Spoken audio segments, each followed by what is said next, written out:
May this message lead you to a deep reflection on the processes and tools of self-transformation provided by the renowned yogi Sadhguru. If you want to start your yoga journey with Sadhguru, click on the link in the description of this video and learn more.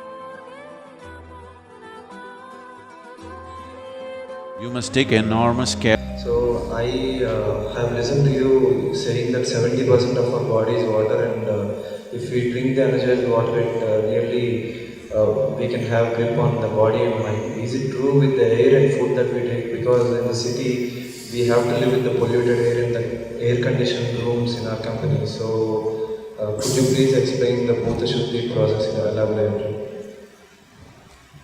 If you tell your company, I'm willing to work without the air conditioner, they would be too glad. It would save them a lot of money, isn't it? And it would be good for you in so many ways. But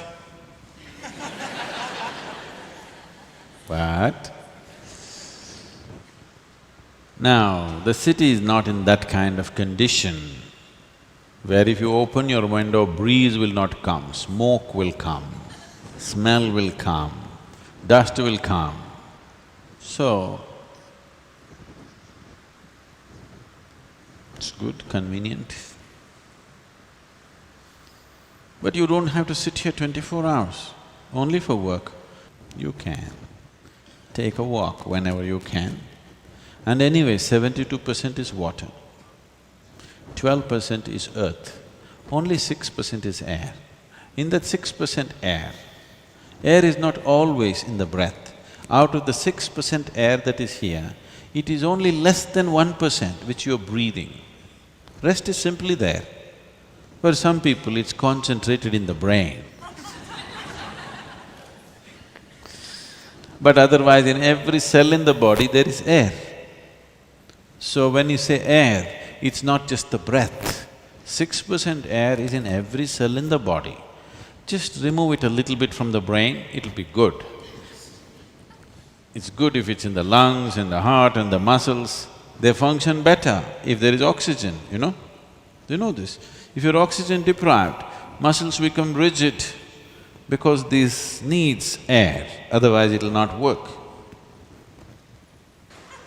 So, water is 72%. So maximum care should be taken about the water because it's 72%. If you are going to an examination,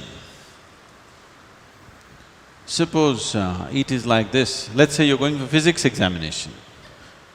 You have water, earth, this, that, but just the water subject is for 72 marks. Naturally, you spend more time reading about water, isn't it?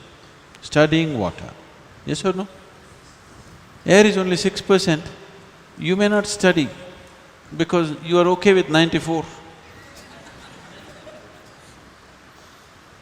Water you must study because it's 72%.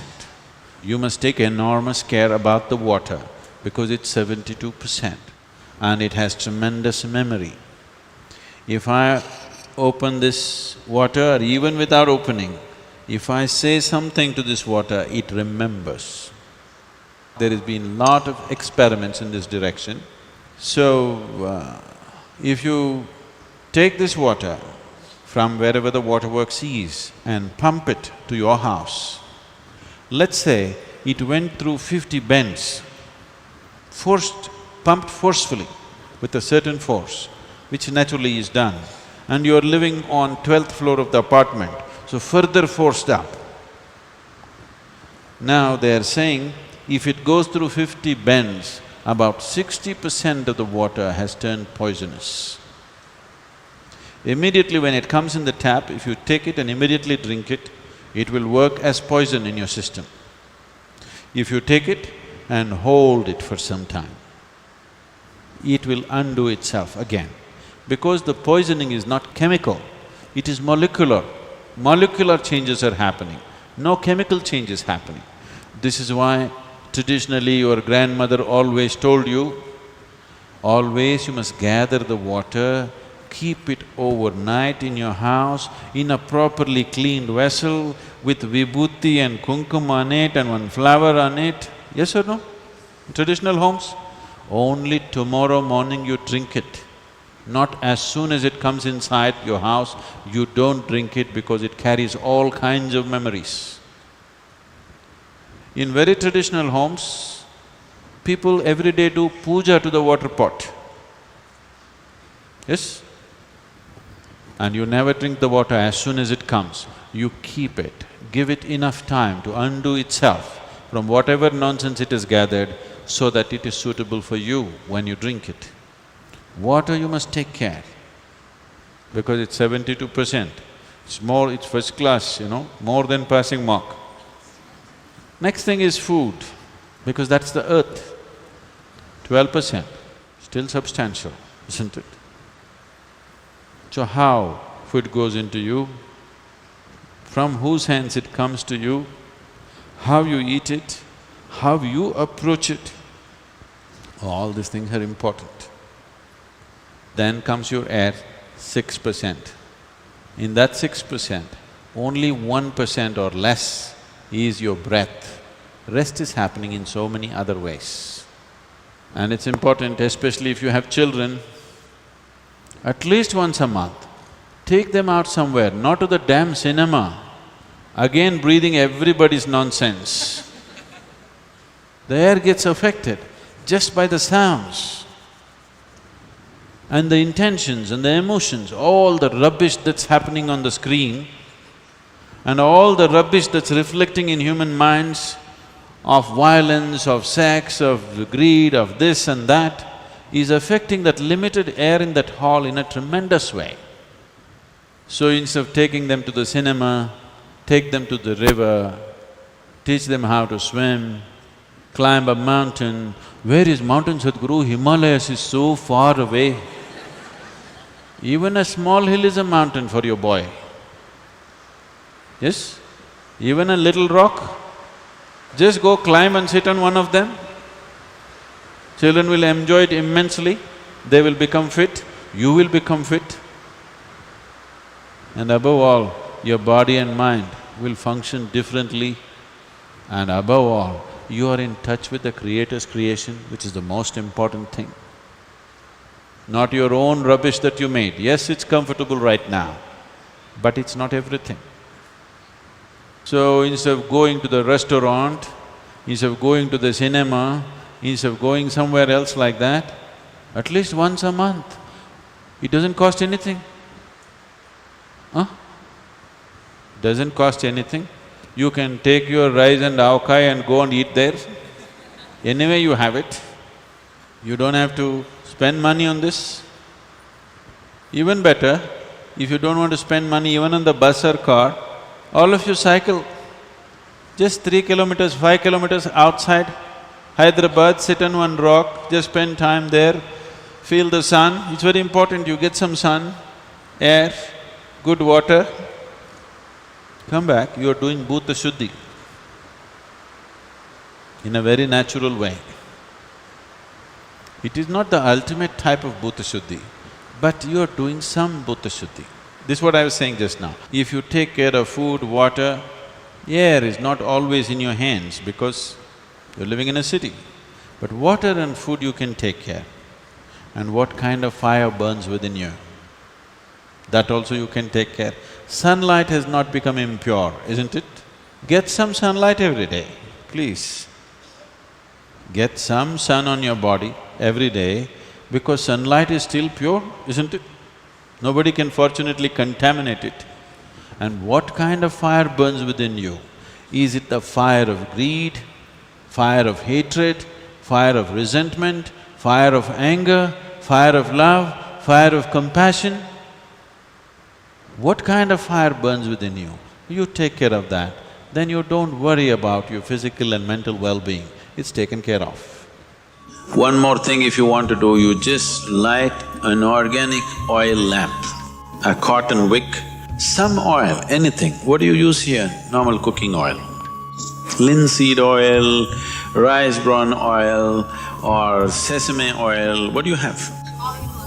Olive oil, fine. Any organic oil with a cotton wick, just burn one little lamp somewhere in the room where you sleep. You will see these things will completely disappear. If you can bring in a chant or there are nightly practices, yogic practices, before you go to bed, sit on your bed and do this practice.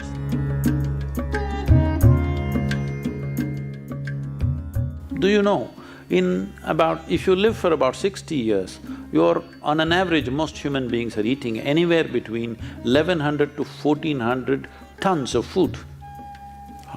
So that means even what you think is my body is not this, it's changing every day.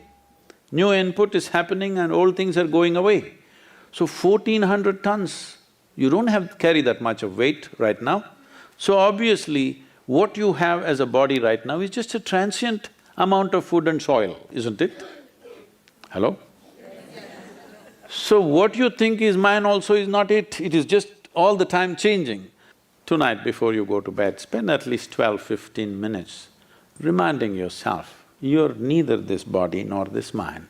Just lie down and just remind yourself, this body is not really you.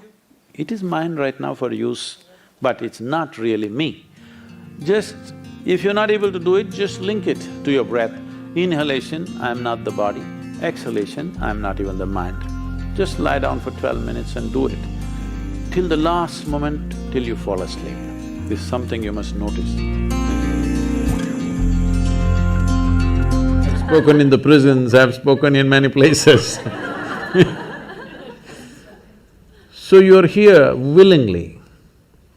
You're doing something willingly is the fundamental of your joy, isn't it so? Hello? However simple or stupid or idiotic activity it is, I am doing something willingly, makes a world of difference, isn't it so? Hello? Yes. The difference between heaven and hell is just this, you're doing something willingly, that's your heaven. You're doing something unwillingly, that's your hell. We have already taken on attitudes, what we like and what we don't like. I like this person, I don't like this person. Now with this person I will do things willingly, with this person I'll do things unwillingly. This may be two people, two aspects of life, two communities, two nations, two many things. This I will do willingly, this I do unwillingly. This means I've decided in my mind this is good, this is bad. When I hear even on national news channels, good guys and bad guys, it just… once you have this kind of thing, you are going to be disastrous to the planet, it's just a question of time. The moment you decide, this is a good person, this is a bad person, this has gone deep into American society. No, there are no good people and bad people. Everybody is oscillating between the two. If you create a very pleasant, wonderful atmosphere, everybody behaves wonderfully. If you create an unpleasant atmosphere, a whole lot of people act nasty. Yes or no? There are joyful people and miserable people, but there are no good people and bad people. That's big.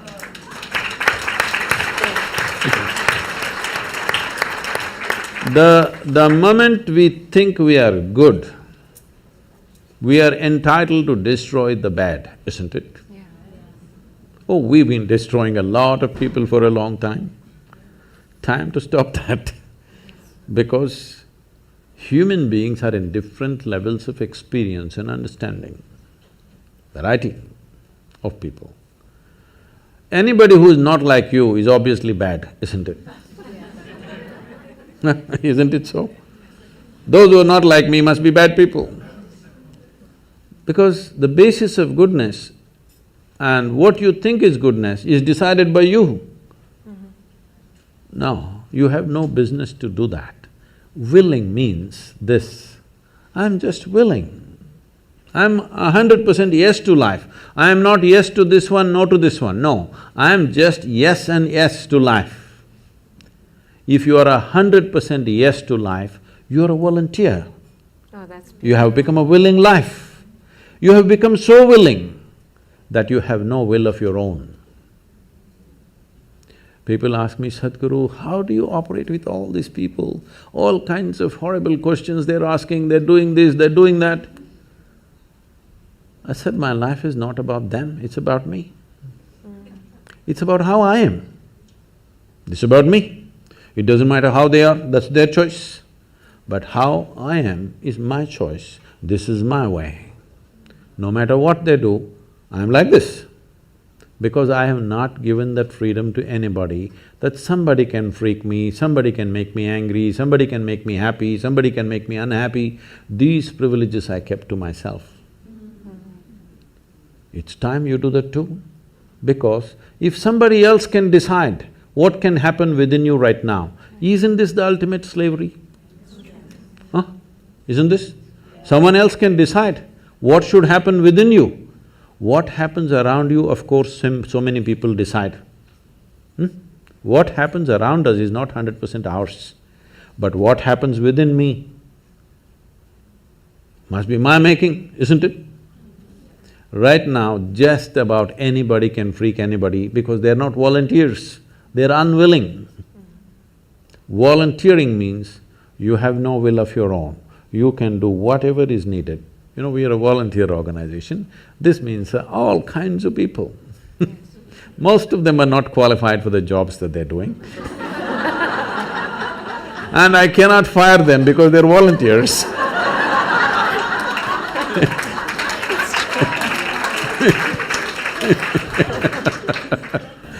So people keep coming up to me on a daily basis and say, Sadhguru, I can't work with this person, she's so horrible, I can't do it.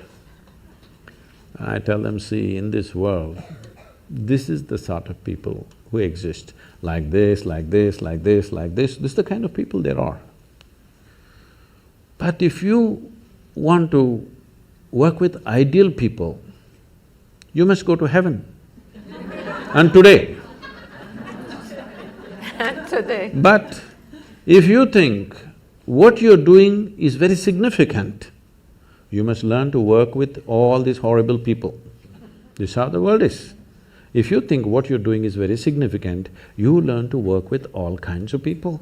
You will see horrible people will do wonderful things. Yes? Yes, yes. But if you want to work with ideal people, you won't find any. I haven't found one yet. All kinds of mixed bags. Yes. But if you are willing that you are not yes and no, yes to one, no to another, you're simply one big yes, you will find a way. Thank you so much. That I always say that it's the resistance to life. Many problems that human beings are suffering is simply because we have lost that awareness as to how to be in sync with the many forces. If you become in rhythm with life, you will also wake up somewhere after 3 a.m.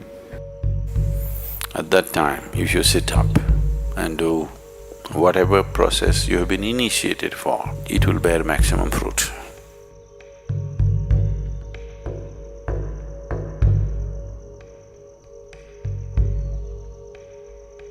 In the way the planet is spinning and what is happening, something very fundamental changes somewhere between 3:20 to 3:40. This is called Brahma Muhurtam.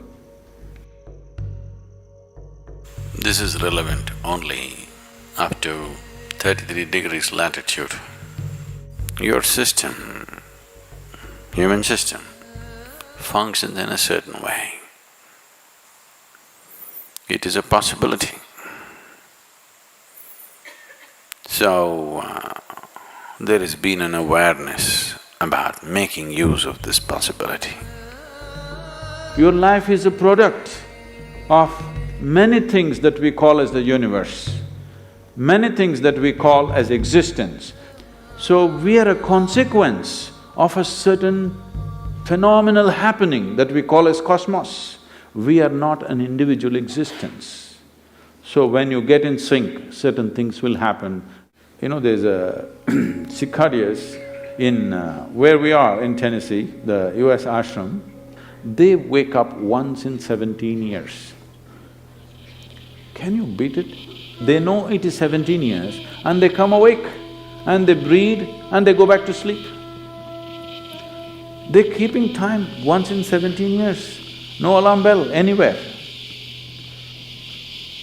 Well, how is this? I'm saying they're in sync with nature. We have lost sync within nature and we think that is our nature. No. All the many ailments, many problems that human beings are suffering is simply because we have lost that awareness as to how to be in sync with the many forces which are making us who we are.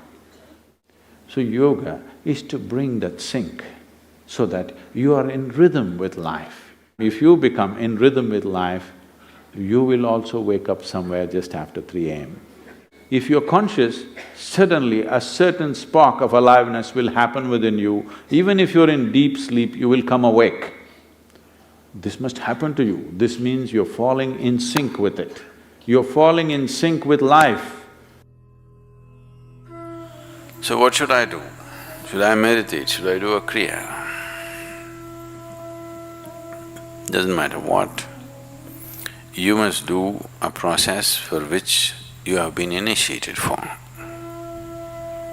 Because initiation means… Just do this one simple exercise. If you do this, you will live a worthwhile life, believe me. If you sleep in that condition, you will wake up with much more light, with much more energy.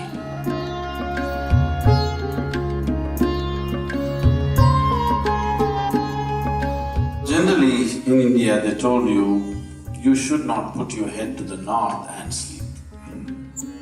You're aware of this? If you put your head to the north and sleep during the night when you're in horizontal positions, then slowly the blood will get pulled towards your brain. When there is too much circulation in the brain, you cannot sleep peacefully. If you have any kind of, inherently weak aspects in your brain, or if you're of old age, you could die in your sleep. One can have hemorrhage because extra blood is trying to enter the brain where the blood vessels are hair-like. Something extra is being pushed because of the magnetic pull. When you're in a vertical position, this is not so. The moment you become horizontal, this pull on the head is so strong that slowly the blood tries to move towards the brain. So to avoid this is true only in the northern hemisphere. If you go to Australia, you should not put your head to the south. If you're in India, you should not put your head to the north. You can put it any other way, it's okay. You were not just taught a practice, it was introduced into your system. It was implanted in your system.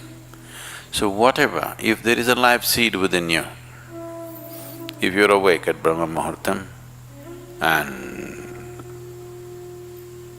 sit for whatever that practice is, it bears maximum fruit because of the way the planet is behaving in relation to your system.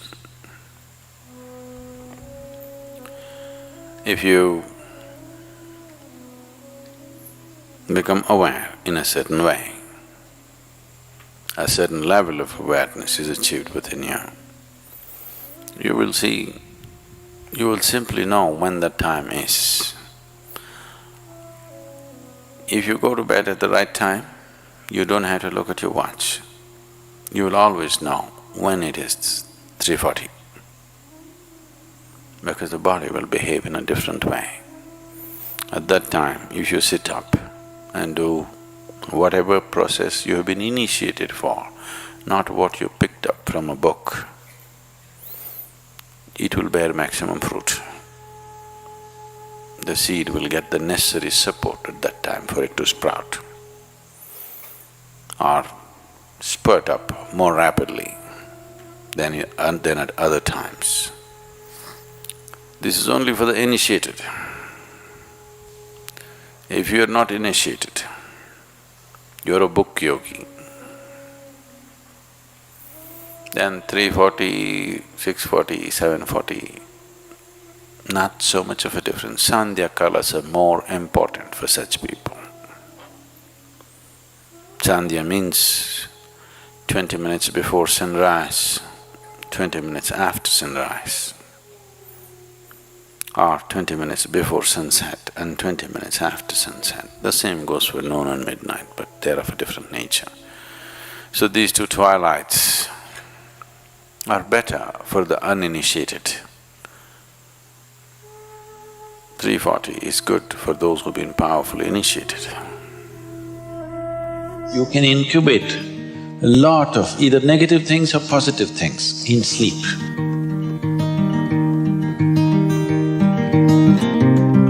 This is getting too easy. Just sleeping sadhana.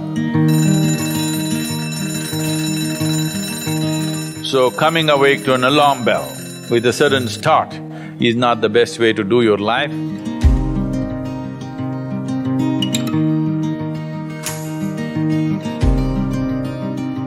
How many of you find that one day morning when you get up without any reason, you're just feeling ugly for no reason?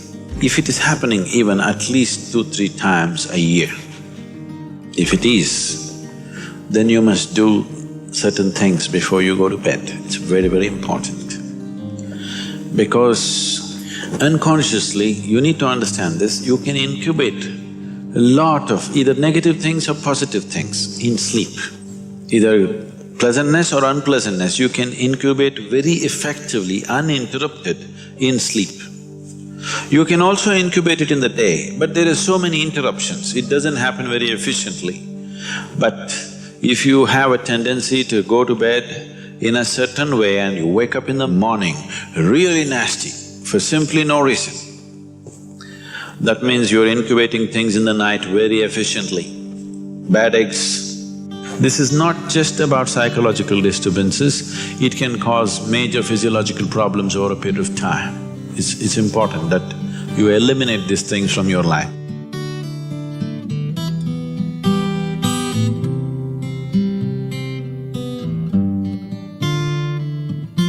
So, before you go to bed in the night, there are certain things that you need to take care of. It's best if you're eating meat and other kinds of meals, you eat at least 3 to 4 hours before you go to bed. The digestion is over. Before going to bed, drink a certain amount of water and go to bed. You will see it gets taken care of just like this. One simple thing can be just a shower. Always to shower before go to bed, it'll make a lot of difference. In this weather, maybe cold showers are difficult, so you go for lukewarm showers, don't go for hot showers in the night. Go for lukewarm showers, it makes you alert. So you will think, oh, I cannot sleep. It doesn't matter, you will sleep 15-20 minutes or half an hour later, but you will sleep better because it will take away certain things. When you shower, it is not just the dirt on the skin that you're taking away. Have you noticed if you're very tense and anxious, whatever, just a shower, you came out and feels like almost the burden has been taken away from you? Have you not noticed this? So it's not just about washing the skin, a whole lot of things happen when water flows over your body. This shower is a very rudimentary bhuti shuddhi, because over 70% of your body is actually water. If you run water over it, a certain purification happens, which is beyond cleaning the skin. Keep this in your mind, that you are truly a mortal, okay? Not in words, really, you could fall dead right now. You may be young, you may be old, it doesn't matter, you can fall dead right now. Yes or no? Before you go to bed, sit on your bed and think this is your deathbed. You have just 1 more minute to live. Just look back and see, what you have done today, is it worthwhile? Just do this one simple exercise. And you don't know, when it really happens, whether you'll be sitting on your deathbed or lying in a hospital, all kinds of things sticking into you. Who knows how it'll happen, but enjoy this every day, that you will sit on your deathbed, look back and see, today, the way I've handled these 24 hours, is it worthwhile? Because now I'm dying. If you do this, you will live a worthwhile life, believe me. So every day in the night, all of you should do this before you go to bed. Last 3 minutes, everything that you have gathered, the body, the content of the mind, things, don't ignore small things, the small things are big things. I've seen how people are carrying their own private pillow, you know, because it's very important. So, your pillow, your footwear, if you have relationships, everything that you have gathered, keep it aside, sleep. If you sleep in that condition, you will wake up with much more light, with much more energy, with much more possibilities than you have imagined possible. Just sleep as life, not as a man, not as a woman, not as this and that. Keep everything down, simply. See, this is getting too easy. Just sleeping sadhana. At least this you must do.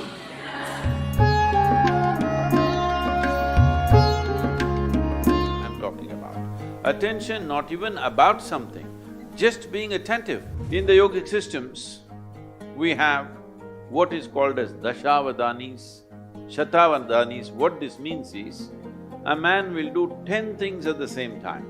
Now, when you don't miss a thing, everybody thinks you're some kind of a superhuman being. We can give you very dynamic processes through which you can scale up your attention to a higher and higher level.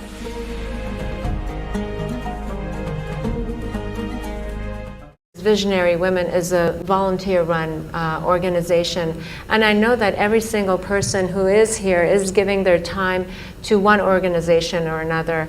And the fact that you have 9 million volunteers, and you were talking about the relationship between volunteerism and willingness, and that it's through willingness that you uplift your consciousness, if I'm quoting you correctly, or I'm understanding it. In some ways talking about how it could be a doorway to becoming a bigger person than who you are. See, before we come to women, first thing is visionary. What a vision means is, see, everybody has desires. Desire is an incremental way of enhancing our life. Today you desire, I must have a home, tomorrow you desire, I must have this money, tomorrow you desire something else. These are incremental ways of arranging and rearranging our lives, which are needed to do a few things. When you say, I'm a visionary, what you're saying is, I have a larger desire, which is not about just incremental improvement of my life. Desire is about me always. Vision is an all-inclusive process. So, this itself is a phenomenal thing. If people, instead of having desires, if they have a vision, vision is always all-inclusive. Desire is personal. Desire leads to incremental changes and improvements. Vision can transform the whole situation.